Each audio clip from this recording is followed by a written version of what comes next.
So good morning, everyone. A very warm welcome to this 3SE members webinar. For those of you who don't know me, my name is Catherine Jennings. I'm director at 3SE, and I know you'll be very familiar with Kasia, who's also on the call, and we'll have been liaising with her madly about this session this morning. So just a little bit of housekeeping before we get started. You're very welcome to leave your cameras on or switch them off as you prefer. Either's absolutely fine with us. If you'd like to keep yourself on mute, and I'm sure we'll have an opportunity to ask questions. So by all means, obviously turn your microphones back on for that one. You're also very welcome to use the chat. If you have any questions that you want to pick up as we go through, we'll pop in there to remind yourself what the question is. I often do. Please do use that function.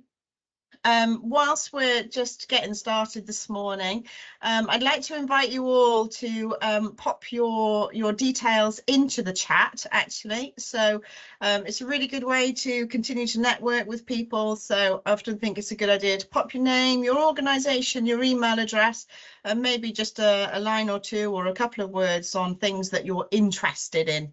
So that's always handy for people to be able to pick up your contact details and chat to you after the session. So this morning we've got a lovely session for you. I'm very excited about this one. So we have the wonderful Ruth Watson from Momentum Consulting joining us to talk about, as you can see on your screens, mastering the art of career resilience. So I know this session is going to be really great because Ruth has been a coach on our neurodiverse strategy program for a number of years now. She's also done some coaching for me in the past, which was tremendously useful. And I know that she's really passionate about this particular subject. And also everybody needs career resilience. Everybody needs that ability to bounce back. I won't say any more than that, in case I steal your thunder, Ruth. But over to you, Ruth. Thank you, Catherine. So good morning. Thank you all for joining us today. As Catherine said, I've specialised in coaching for a number of years, and I also do leadership development tied into that coaching. And that all came about 2011, really born by my passion for helping people succeed. Over the years, this has led to a specific interest in career coaching, and in more recent years, career resilience. So hence the webinar, Mastering the Art of Career Resilience.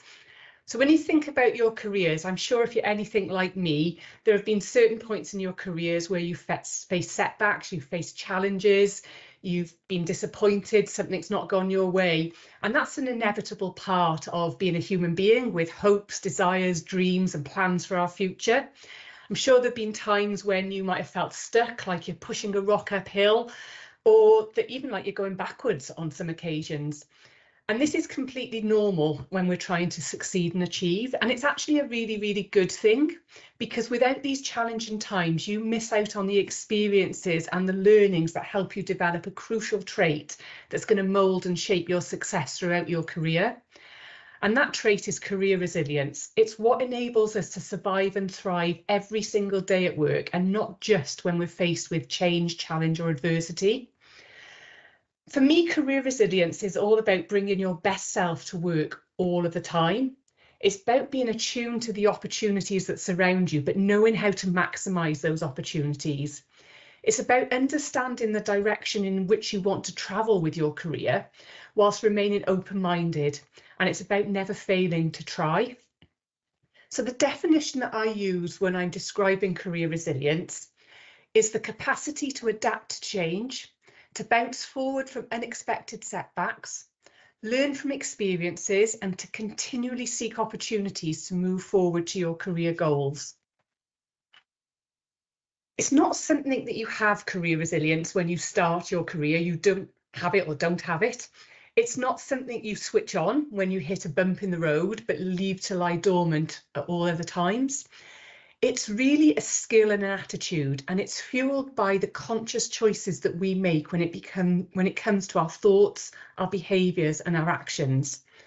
Career resilience is about having the right mindset and the right habits in place to make small contributions to advancing our careers every single day for the duration of our career. Zig Ziglar said it's your attitude, not your aptitude, that will determine your altitude. And that's really, really true. So our conscious choices, and it's about really being aware of this because they're tied together, but what we think, our thoughts, can affect how we behave and how we act.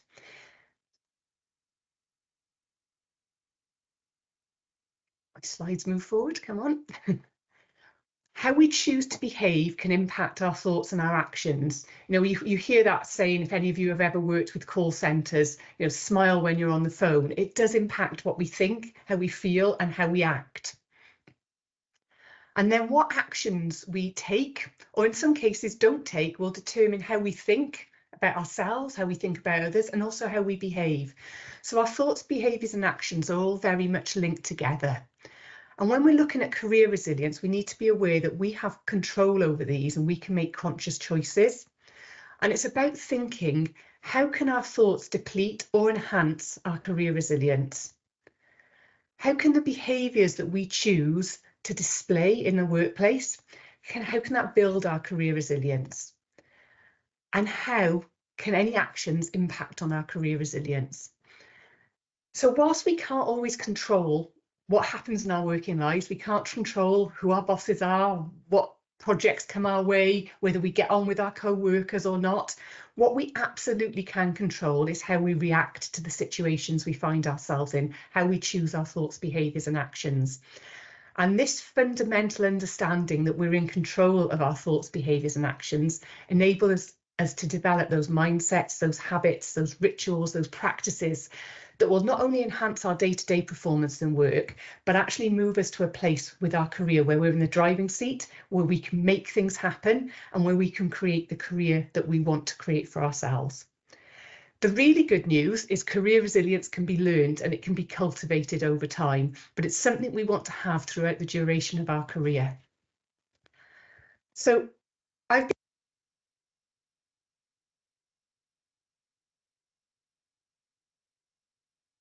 Ruth, I think you've been put on mute. Yeah, you can. Yeah, sorry, I don't know why I clicked on that by mistake. So yeah, I've been coaching for many years now and career coaching for a lot of those as well. And I've been able to come up with a sort of career resilience strategy from the work that I've done with my clients. Just get this back, there you go. The career resilience strategy, and I've used this with one-to-ones in career coaching. I've used it when I've developed and worked with workshops with organisations. And the strategy is made up of 4 elements. And these elements really try and help us focus on building and driving the thinking and practices that build career resilience and take our careers forward. So hopefully you can see the 4 elements there. Clarity is really about understanding who you are and where you want your career to take you. Curiosity is where we discover the experiences and the possibilities, the opportunities that are going to take us to where you want to be. It's where we create our own opportunities as well. Energy is about making it happen, maintaining and renewing our energy, our enthusiasm and our motivation throughout our career journey. And courage is about overcoming those self-limiting beliefs, blockers and challenges that will get in our way when we're trying to advance our careers to wherever we want to be. The model works on a number of levels. I use it quite holistically with clients who are wanting to assess or reassess and make big career changes. But I also use it for individuals who are focused on very specific things, maybe a challenge at work, maybe some area of personal development that they really want to sort of forge ahead with, or if they're just feeling stuck and they don't know what they're doing in their careers. What the model aims to do is help us to encourage deeper thinking. We want to look at things from different perspectives, but most importantly, we want to build the mental muscle that allows us to create lasting change to our thoughts, behaviours and actions, because this is really the foundation on where we build future career success. So what I'm hoping to do during this session is to touch on each of the 4 elements of the strategy and give you a taste of some of the exercises that I use with my clients, so you can take them away and try them out for yourselves after the session. You will also get copies of these slides, and there's quite a lot of information on them as we go through. So hopefully that'll save you a bit of note taking as we go through the session. Okay. No. So the first element is clarity. And its highest level, clarity is about understanding who you are, where you want your career to take you. When you're clear about this, you're much better positioned to make the smart, realistic and sensible decisions, and you can determine the right thing to do at any given time, really by assessing on, is it helping you progress along the path that you want to follow, rather than taking you off course. At a more simplistic level, it's understanding on a day-to-day basis, why am I doing something? How is this going to benefit me? How can I utilise this in the future to further my career? How can I translate this learning into more tangible experiences that I can use in the future to move myself onwards? I'm told by my clients that being able to articulate their unique needs, wants, desires for their career is actually quite difficult. And a lot of my clients tell me that's the most difficult part of the process. There are many different tools and questions that I use to help people explore clarity, and I'm going to touch on a few of them. But one of my favourite is heartstorming, and it's a bit of a light touch one to get people started. And I thought it'd be a really good exercise for us to play with today. The idea of heartstorming is it asks a number of questions that provoke a response based on experiences and memories. And it's really useful in helping people pinpoint what it is that they couldn't live without in their careers. Also helps them understand what they need less of in their careers. So what I'm going to do is I'm going to put up on the screen 5 questions. And I want to give you sort of 5 minutes or so to just think about those questions and jot down your answers to them. I say questions, they're actually the start of a sentence, so it's about completing the sentence. And then I'm hoping some of you will be willing to share your thoughts on that, either verbally or in chat once we've done this. So we've got 5 questions. I'll leave them on the screen. And if I just give you 5 minutes now to have a really good think of them, and what I suggest is almost go with the first thing that springs to mind. Any questions? Is this work related or is this anything related? Work related, please. Work Sorry. Yeah, around your career. Thank you, Catherine.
Thanks, Cassia.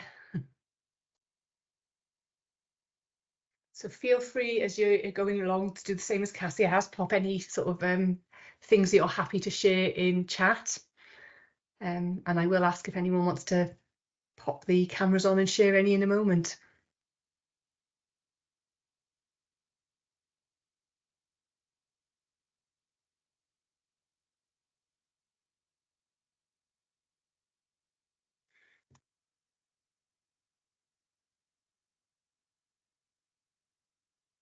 Just give you about another 60 seconds. Thanks, Catherine.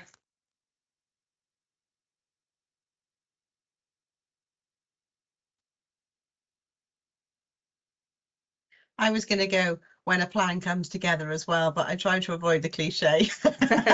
Dan wasn't holding back on that one. Okay, anybody want to pop their cameras on and their mics on and share anything verbally? You've got a shy bunch today. I'm not shy. Hi, Kathy. I'm full of cold though, so forgive me if I'm a little choked up. Should I go ahead and share? Please do, yes. Okay, I love it when I really connect with someone. Like that. So that's Or people. important to you, people, connections. Yes, yeah. Yeah. I get a kick out of it when they realise something for the first time and I get to share in that. I love that. Yeah. My heart beats faster. This is a bit of a negative one when I anticipate a challenge. Okay. That's You good. know, so it's not necessarily a nice beating faster. I Yeah. was aware of that. I'm energized when I have a meaningful interaction with someone. And finally, I'm most productive when I care about what I'm doing. Yeah. Fabulous, thank you. There's a couple of definite themes around the people and connections there, isn't there? I think so, yeah, it's quite loud and clear, isn't it? Thank you. Yeah, and it's a really light touch one, this, in terms of, you know, and it's asking yourself if these are the things that make my heart beat faster, make my heart sing, if you like. Am I getting enough of those in my career? And if I'm not, what do I do about getting more of them? Sure. I work with quite a lot of people at sort of their mid-30s onwards, and they'll say to me, I don't know how I got here. I sort of followed the path that just laid out in front of me, but actually I'm doing less of what I really enjoy and more of what I don't. And that's perhaps the time to sort of reassess. Sure. Dan, thank you. Your heart beats faster for challenge. That's good. But yeah, it's not necessarily negative. I agree. It's the response to increasing performance. So good. Anybody else want to come on screen, share anything? It's not compulsory. I just hope it's provoked some thoughts or feelings in you. No, I don't mind saying mine. So I love it when the team have a great week and everyone is kind of finishing the week and everyone's buzzing and has had something really great that's happened that week. We often get that. I get a kick out of it when we win new work, and that kind of, like, you know, goes into a few different other categories there, I suppose, as well. My heart beats faster when I hear about great client stories, or our coaches are giving lovely feedback, or, you know, kind of really affecting big changes for people. I'm energized when I'm presenting, training, talking to people, talking about what we do. And I'm productive when I'm in the zone, and I put that because sometimes it takes me a while to get into the zone, but once I'm there, I'm a machine. Carly, lovely to see you. Are you going to share with us too? Hi all. I thought I would come on because for some reason I can't write in the chat. Oh dear. But I'm happy to share a couple. I don't need to say them all. I think I feel most energized when I know what I'm doing is having a positive impact on others. Yeah. And then I would say I feel I'm most productive when I feel supported. Excellent. Thank you, Carly. And it's really good to know those sorts of things. And again, as I said to Catherine, it's about knowing whether or not, you know, are you getting that in your career? Are you getting that in your current workplace and getting enough of it? I've just realised, Cassie and Catherine, it says on the top of my meeting that the meeting chat is muted, so it may be that people can't type in it. And if you want to have a look while I continue Okay, I'll have a look at that. on. But thank you for those of you who are able to share, and hopefully it's provoked some thinking in you. It's very light touch, this one, but it's a really good way of just getting that starting, if you like, that thinking started, and perhaps a different way of looking at things. A few more questions for you to take with you when you finish the session, which are looking a little bit more about what don't you want in your career. So it frustrates me when, I feel undermined when, I'm intimidated when, I feel powerless when. But it's also, when you look at those questions, it's asking yourself the question as well, what might I need to do about changing my thoughts, behaviours and actions for those things that might be less positive in my career? So once I've worked with people on heartstorming and we've had a bit of fun around that, I'll quite often then ask people to spend a little bit of time, maybe over a couple of weeks, coming up with what I call the words or phrases that will explain to you what you want from your career. What are your common needs, desires, must-haves in your careers? And the word cloud that you can see on screen has been created for some of the common words that are generated by my clients over the years.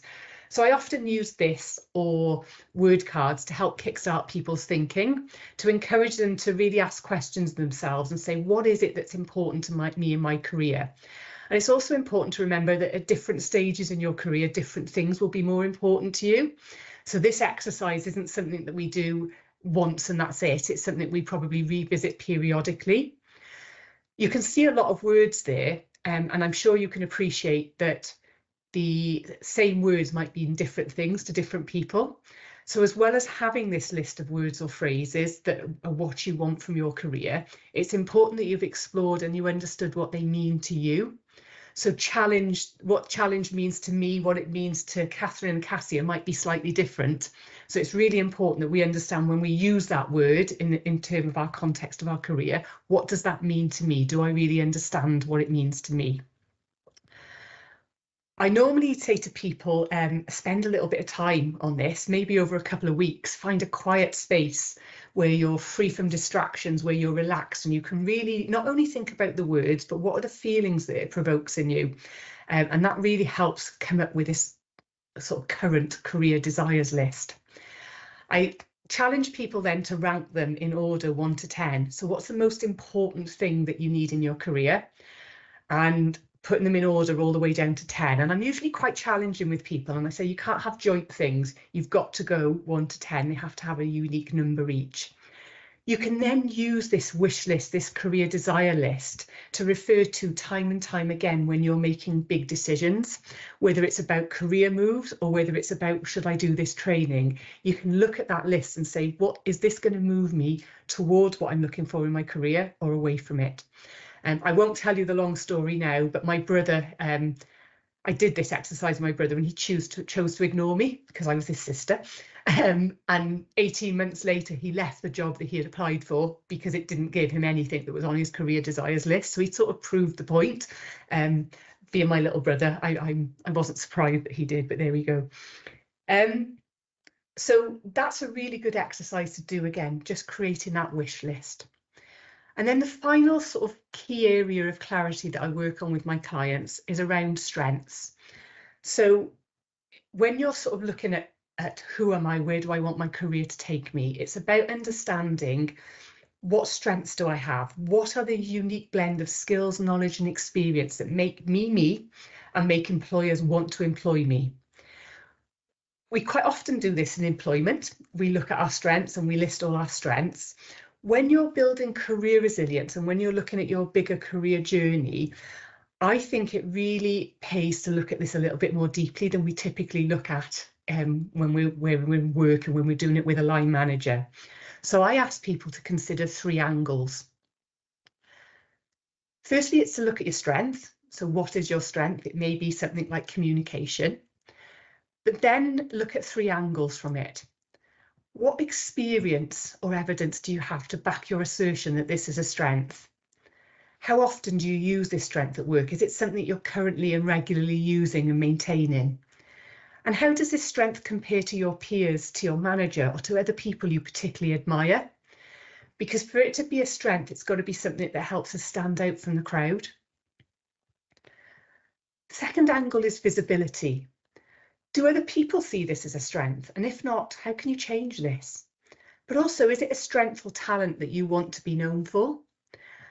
I'm very organised and very good at planning, and it's not something I've worked on. That's just who I am, how I am. When I was working in corporate life, I got pushed down the route of project management because I was really good at that, organising, planning, seeing things through, not letting things drop. And it was great. I enjoyed it to a point, but it didn't give me the satisfaction that using some of my other strengths gave me. So I had to figure out, how do I get known for my other strengths as well as I get known for a strength I wasn't too bothered about whether it was visible or not, because it was just innately me. So that brought us to the enjoyment element. Does the strength bring you enjoyment at work? Does it energise you? Does it energise you more or less than other strengths you use? And are there other strengths you enjoy using more? So it's a much more detailed way of looking at your strengths and considering how you can use them in your career. And if we understand this about ourselves, again, it gives us a really good foundation on which to build career resilience. So that's giving you a little whistle-stop tour of clarity. The second element of the career resilience strategy is curiosity. Now, curiosity is the engine of career advancement. It drives our thirst for knowledge. It's our desire for experiences. It tempts us into trying new things, encourages us to take chances and risks. So if we can shift our mindset to one of curiosity, it means we view the world through what's possible rather than merely what is. When you look at things with a different perspective, you discover previously hidden possibilities and options. So I just want to do a very, very quick exercise that just shows us how we can shift how shifting perspective can change things. If you're all willing for this one, I'd really like to put your cameras on for 2 minutes, because it's much more useful if we can actually see people.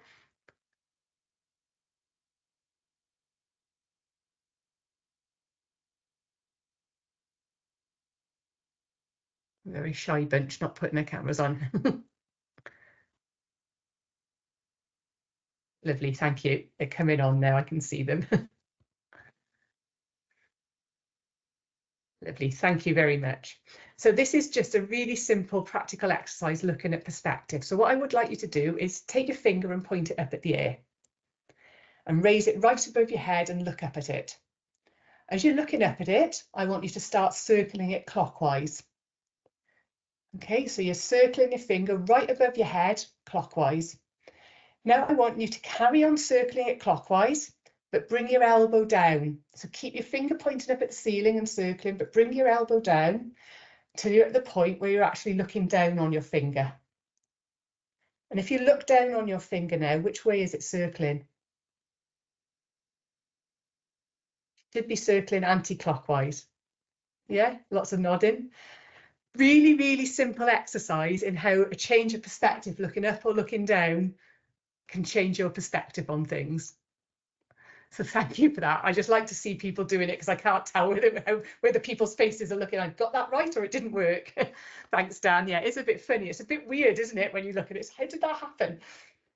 So yeah, this idea of curiosity is really about changing your perspective and looking at things from a different way. So happy for you to leave your cameras on. Feel free to turn them off if you don't want to be on screen now. But thank you for that. So the easiest way for us to cultivate curiosity is to train ourselves to ask questions. Questions of ourselves, questions of others, questions about problems, challenges, situations.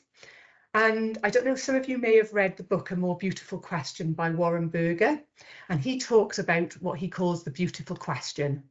And he defines a beautiful question. My slide's taken a little bit longer to load there, sorry. A beautiful question is an ambitious yet actionable question that can begin to shift the way we perceive or think about something, and that might serve as a catalyst to bring about change. So whatever we're faced with, whether it be in work or life, simply taking the time and the effort to ask some really thought-provoking questions can really help guide us to better decisions and make us more productive in terms of the course of action that we might choose to take. But the questions have to be the right ones. They need to be ones that cut to the heart of the issue, that help us see the problem in a different way. And one of the things that I've really noticed over recent years is this Google mindset is really starting to threaten our ability to explore and think independently.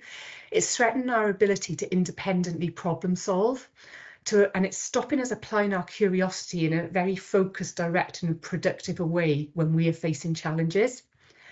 So the way I see it from career resilience, if we can really bring our curiosity to the forefront, we can ask thoughtful questions, we can ask questions at the right time, then we start figuring out our own unique solutions to our own unique individual challenges.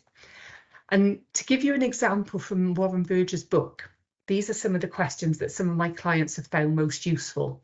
I'm not going to spend time on them today because they require a lot more time in terms of thinking, but you'll be able to take them away with you on these slides and maybe play with them a little bit.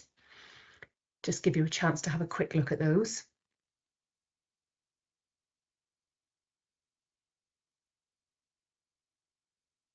So a bit like when I was talking about clarity and thinking about your word cloud, I tell my clients, find a safe, comfortable space where you won't be disturbed.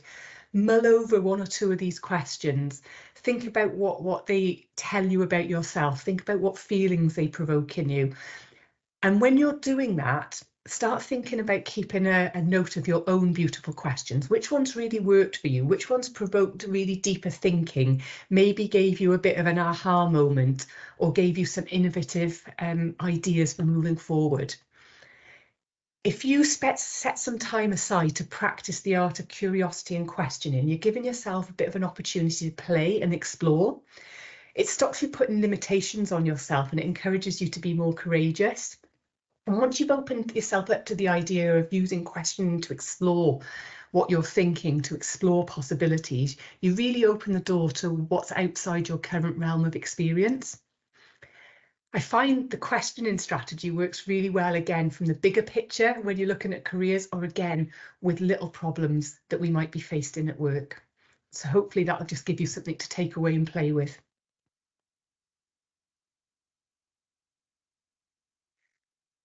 The third element of the strategy is energy. And this is where we make things happen, where we take action, where we forge ahead to our career goals. We've done the exploring and clarity and curiosity. We've now got to make it happen. And we also need to be aware that your career isn't something that you can change, you can fix, or you can move forward overnight. It's one that's going to last many, many years. It's going to take many twists and turns. It's going to go up and down. And what's really easy during the course of our career is work and life get in the way and they distract us, they demand our time and attention. So it's quite easy to become derailed from our career plans if we don't actually keep this focus, this motivation and this energy going. And there are three parts really that I work with clients for energy. We've got self-care, planning and networking. So I'm just going to touch on these quickly. Self-care is, as it says, it's about looking after you, and it's all too often something that's easy to neglect. It's on the bottom of our to-do list. But if you're not looking after your body and mind, how can you expect them to perform at their best for you? Whatever your career aspirations are, you're on display all of the time in work. So in order to progress, you want to bring your best self to work all of the time, because you never know who's watching, who's hearing, who can see things. So if we're aiming to bring our best self to work, it's really difficult to do that if we don't look after ourselves, both physically and mentally. I'm an accredited user of the Resilience at Work toolkit, and I use this with clients and organisations to just help generate resilience at work, but it fits really well into career resilience as an element that helps us develop self-care. This tool was developed by an Australian psychologist called Catherine McEwen, and there's a lot of research and papers that if you ever go and look on the web that you can find that sort of put the science, if you like, behind it. But basically it brings together 7 elements which they recognise that together combine to build and sustain resilience at work. And the model recognises that resilience and performance and well-being are inextricably linked. You can't separate them. And if we work through this model, it helps us build a really strong foundation from which we can develop career resilience. So I'm going to take 10 minutes or so now to just have a little look at this a little bit more closely. It will be a whistle-stop tour. I could do whole days on this, but it'll just give you a feel for it. So if you have pen and paper in front of you, what I'd like you to do is build or draw yourself a 7-spoke wheel.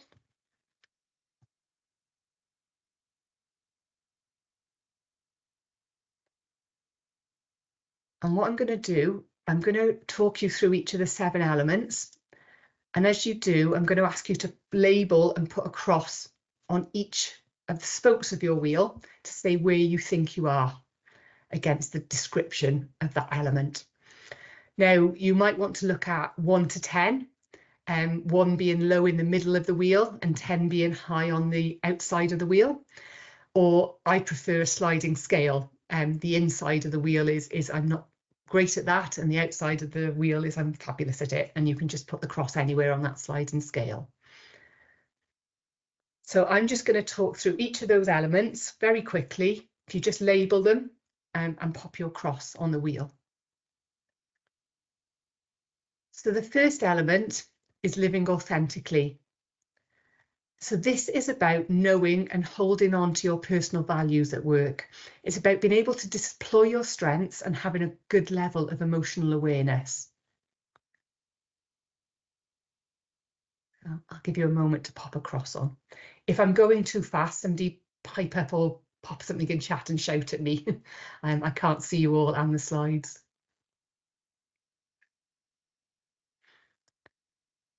Second part of the Resilience at Work toolkit is about finding your calling. So this is about having work that offers a purpose and a sense of belonging, but your work should also align with your core values and beliefs. And when we talk about work that offers a purpose, it doesn't necessarily mean we have a calling to be a doctor or a nurse. A purpose might be that I work in a part-time job that allows me to get home and pick my kids up from school. At that point in my career, that might be the purpose that I need for my job. What's important in all of them is we belong, whether we feel we belong to a small team or we feel that we belong to a bigger part of the organisation. We should feel part of something. And we know that work that doesn't align with our core value and beliefs it can be really soul destroying. I did a lot of training on this in the pandemic with a lot of people that were working in care homes, and they were really, really struggling because their core values and beliefs about how their people were looked after were being completely thrown in array with the pandemic because they couldn't look after people and care for people in the way they wanted to. So that really caused a lot of challenges for some people. Third part is maintaining perspective. So this is where we stay optimistic. We're able to keep a solution focus when things go wrong. We're able to reframe setbacks and minimize the impact of negativity around us.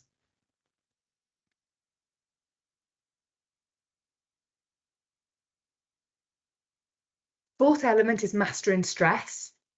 So this is about having work and life routines that help us manage the everyday stresses. It's working to create a life-work balance and ensuring that we have and take time for relaxation and recovery.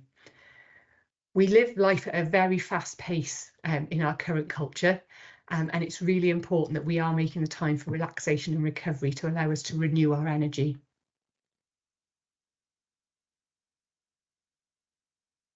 Number 5 is interacting cooperatively. This is about seeking feedback, advice and support, but also includes providing support readily to others. What I find is we're quite willing to provide support to others, but we're not always very good at seeking feedback, advice or support from people. And it's getting that balance right, particularly in a work capacity, that helps us build our resilience.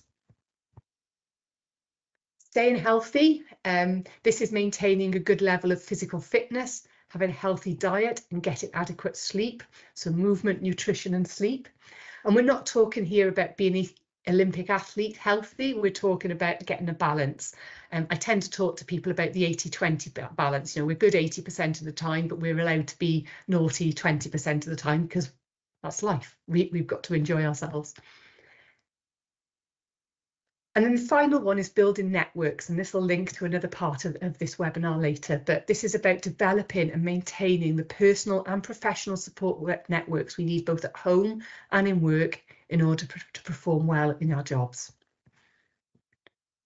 So hopefully you will have a wheel that looks something like this now.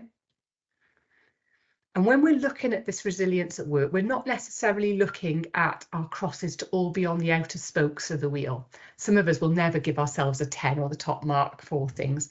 What we want to achieve is a bit of balance.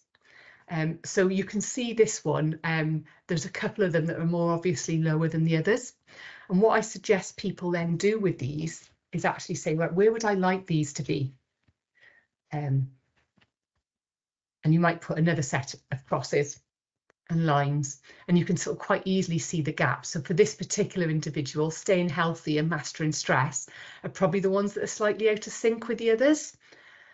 So that tells us that this person could perhaps do with doing a little bit of work on staying healthy and mastering stress.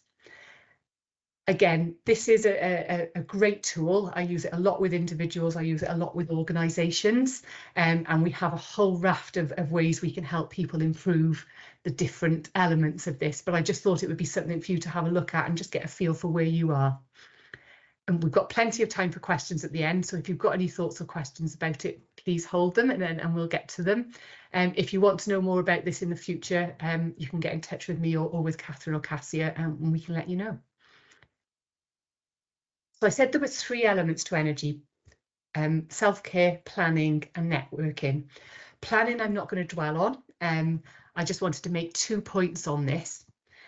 When I see career action plans, one thing I quite often am looking for is intent. You know, you want a plan that's truly focused on why you're doing something and the very specific actions that you're going to take you forward to your career goals. And I've just highlighted 2 elements that I quite often think are missing from plans. And these are translating learning into tangible experiences. I quite often see career development plans, career and personal development plans that say, I'm going to go on this training course and this is the date and this is what I'm going to do. I very rarely see what they're going to do after that to translate that learning into real tangible experiences, practical experience that they can use. And I say to people, if you don't do that, how can you show experience if you're going for a job interview, for instance? So I think that's really important. It's what you do after your learning, I think, is probably more important than the learning itself. The other one I don't see very often on career development plans is focusing on our mindset and behaviours. Sometimes it's our mindset and behaviours that need to change to take us forward. So I'm always looking for what is it that we're going to do differently in terms of mindset and behaviours as well. So very touching on 2 key points there on planning. And the third bit of this is networking. And I'll explain the getting ready in a moment. But the final element that supports energy in our career resilience strategy is networking, because you need to have the right support around you if you're going to really flourish. And we're talking about the right support both at home and in work, because we often need a really good support network at home to allow us to do our work in the way that we want to do it. So mapping your existing network can be really useful in understanding who is in your network, how strong are those relationships, and are there any gaps in the support that you would like to have? But once you have that network, we've got to manage it, and that's where getting muddy comes in. So the mud element applies to maintain, utilise and diversify. Firstly, it's about routinely maintaining your network. If you're going to use your network as a source of support, then it needs to be current. You really don't want to be that person who only gets in touch when they need something. You need to be in regular touch with your network so you can look at opportunities to offer support as well as take support, because it's a two-way thing. Utilising your network is important. If you're going to put the time and effort into creating your network and maintaining it, you've got to be willing to reach out and ask for support, and ask for help. There's no point cultivating a network if it doesn't add value and you don't use it. And then finally, diversifying your network. What we tend to find in our network is we tend to have a lot of people who are like us, who are in similar roles to us or in similar industries to us. Seeking out people who are not like us, who are very different type of people or work in very different industries, is a really good thing to do when it comes to our network. They're the people who will help broaden our horizons, both literally and figuratively. So again, time-wise, I wasn't able to spend huge amounts of time, but to take away, there's some really good questions on this page, on this slide, that you can ask yourself in your network. You know, who provides you with certain informations? Who is it that you go to help? Who encourages and motivates you? And if you've not got an answer to some of these questions, you might want to ask yourself, why? Who do I need to put in my network that are going to do this? You know, you have the one at the end who drains your energy. There might be time to sort of say, I don't need to put lots of energy to maintaining a relationship with that person because they're not giving me what I need for my career. So the self-care, the planning, the network is all around that energy part. And it's about maintaining that enthusiasm, that motivation for our careers. But it's also worth acknowledging that many small steps in the right direction add to a lot of travel. And there'll be times in our career where we can't forge ahead and we can't do lots and lots of stuff around our career. And that's okay. We can slow the pace. We can choose the pace of our journey.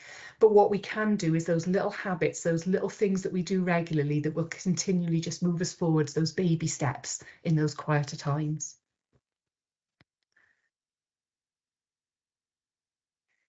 The final element is courage. Mark Twain said that courage is resistance to fear, mastery of fear, and not the absence of fear. So for me, courage is feeling afraid and choosing to act anyway. It's the ability to do something that frightens or unnerves one, and it's having strength in the face of adversity. But it is a lot more than physical bravery. It's having that mental stamina to take actions that might unnerve or frighten us. It's taking some steps forward, even when the challenge might seem insurmountable. But it's important we realise that courage doesn't exist without fear. So we need to find a way to acknowledge the fear, but activate the courage in order to move forward. And this courage element can be the stumbling block for a lot of people in their careers.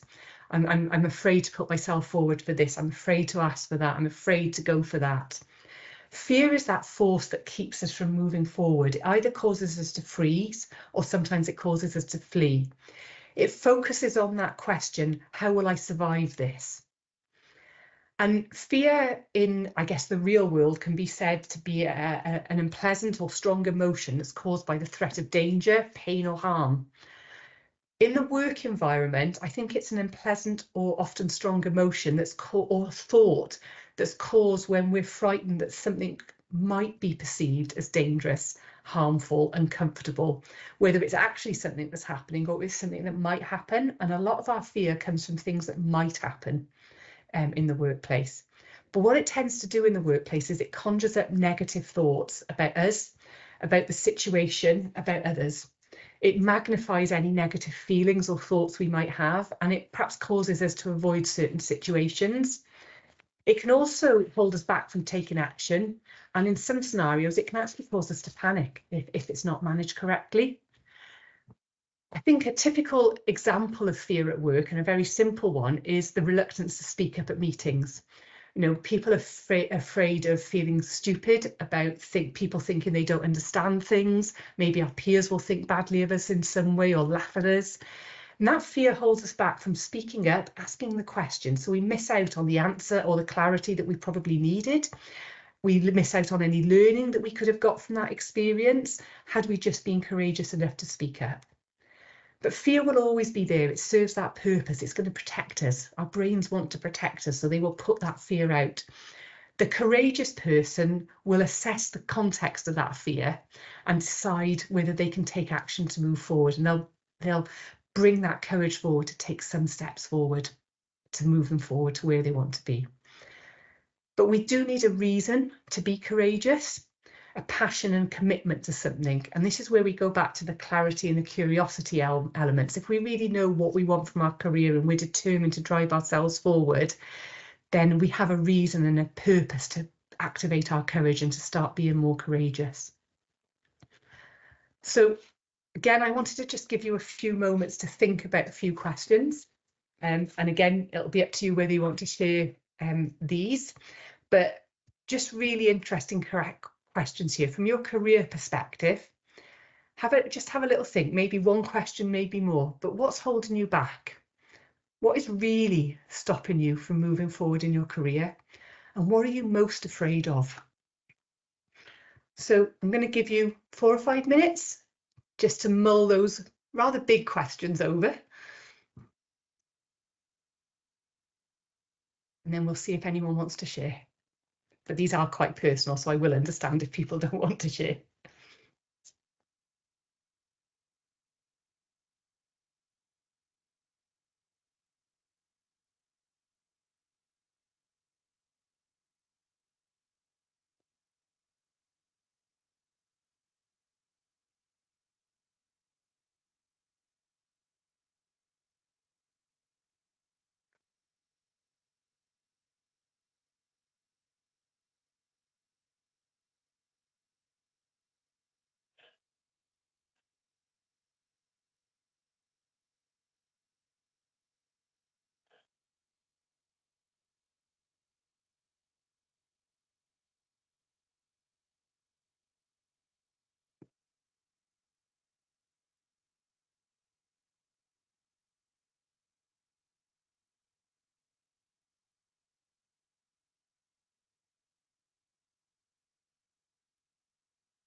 Hey, I know they're rather big questions, so if anybody has had a chance to look at one of those and would like to share, please come on and have a chat. It'd be really interesting to hear the type of things that people are coming up with.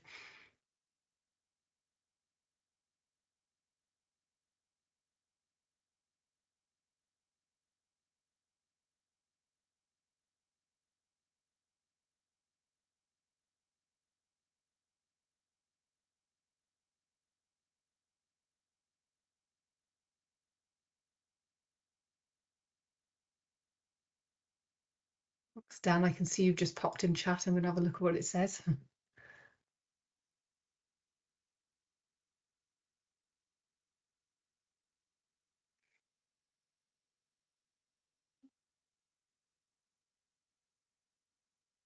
I saw something come up, but it's not showing in my chat. Oh, there it is. So Dan says, opportunity cost. What if I should have done the other thing? Can't see far enough ahead, running out of money before success. Yeah. And then realistically not going to get that bad. Yeah.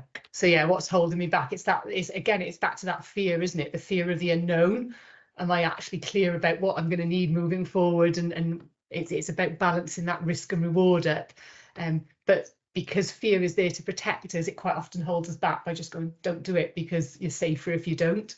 I'm not suggesting we have to do everything we think of, because sometimes it might not be the right thing. But as you say, look at it and have a chat to yourself, almost realistically, what is the risk I'm taking, and think it through a little bit more deeply. I think for most people it is that unknown element, isn't it? Mhm. You know, kind of most people in their roles, you know, understand what's required, and maybe they're moving because they don't like what's required, but at least they kind of understand it. And you know, when you've got families, you plan your family around kind of your commitments and when you work and what you need to do. And you know, when you're venturing into something new, you don't know any of those things, so you're not quite sure if it's going to work out, and if you're going to make a mistake, you can't really, well, it's very rare that you could go backwards to an employer that you told that you're moving on to, and then change your mind. I know somebody that it did happen to, and they took him back, but you know, lots of employers take the view of once you're kind of looking elsewhere, or once you've handed in your notice, that's it, you're done. Yeah. You know? And it's really interesting. I work with lots of clients who, you know, they'll say to me, well, there's a job opportunity coming up, whether it's in their current employment or elsewhere, but I don't think I can apply for it because I won't be good enough. Or, and I have lots of that. And it's like, why wouldn't you apply for it? And they're like, well, it's the fear of being rejected, the fear of going to the interview and feeling silly, the fear of people thinking, who do they think they are? And like you say, it's turning it around a little bit and go, actually, how much damage are those things going to do to me?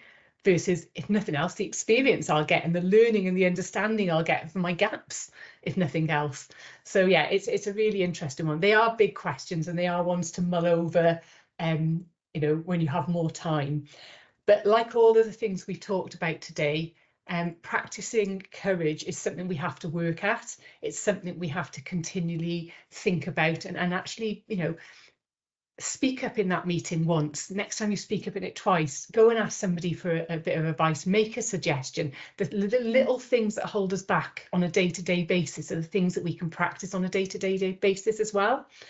So it's always a good thing to just think about, you know, my final question on the courage, if you like, how might having greater courage help you move forward in your career? Just want to think about. So that covers the 4 elements of the career resilience strategy. For me, as you know, it's all about consciously choosing our thoughts, our behaviours and actions with which we approach our career and our work. It's about creating mindsets and habits that accompany us on every stage of our journey, that they help us manage on a day-to-day basis, but also see us through turbulent times. It is a mental muscle that we need to exercise regularly if it's going to be there to support us when we really need it. It's not one we can drag out in 3 years' time when we hit a bump in the road if we've not practiced it anyway. As you can imagine, I've only touched on the surface of the career resilience strategy and also the resilience at work toolkit. I could talk about this for hours and hours and hours, but we don't have time today. Both of the models work really well with individuals. They work really well with organisations in team settings, and they can be used at high level and low level. So I do hope you found this interesting today. I hope it stimulated some thinking about your own careers. Thank you very much for joining me, and I hope you found it useful, but I'm here to answer any questions you may have.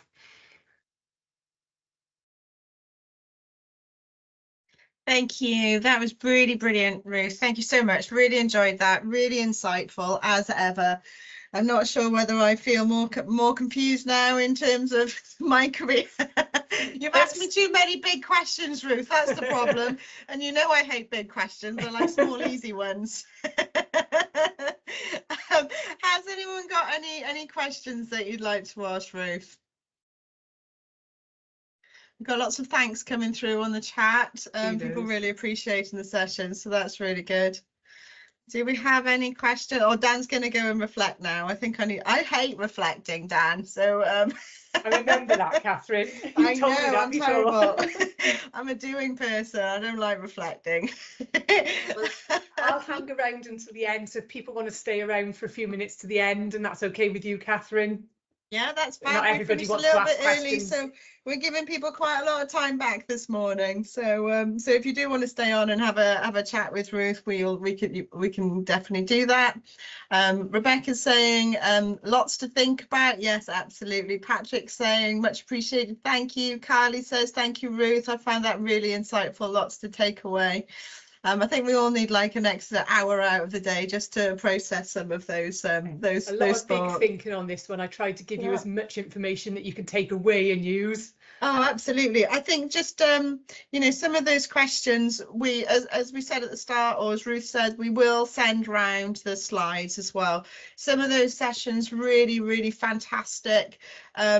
For those of us who work with participants, some of those things just so useful to work with our clients and our participants as well, asking some of those questions. So I think, you know, the concepts in this, whilst it's around career resilience, some of those things are going to be really, really useful in supporting, you know, the people that we support as well. So that's just another dimension there. Sophie says, thank you, Ruth. Really enjoyed the session, informative and lots of helpful tools to take away and think about. So yeah, I don't think anyone's going to ask you any questions. So it looks like you're going to get away quite lightly there. You've listening to me already. Look, you've exploded our brains. We've got no capacity to think about anything else now for the next. We got 25 minutes to keep thinking about this. Lovely. Yeah. Well, thank you so much. It's been a really, really great session. As I said, really useful. Loads of fab stuff there that we can take away. So really appreciate that. For everyone else, we will send around an evaluation very, very shortly. Please complete the evaluation. It helps us to make sure that the sessions that we're offering are really relevant and what your organisation or what you personally need. Ruth, like I said, will kindly share the presentation slides, so those will be attached to the same email.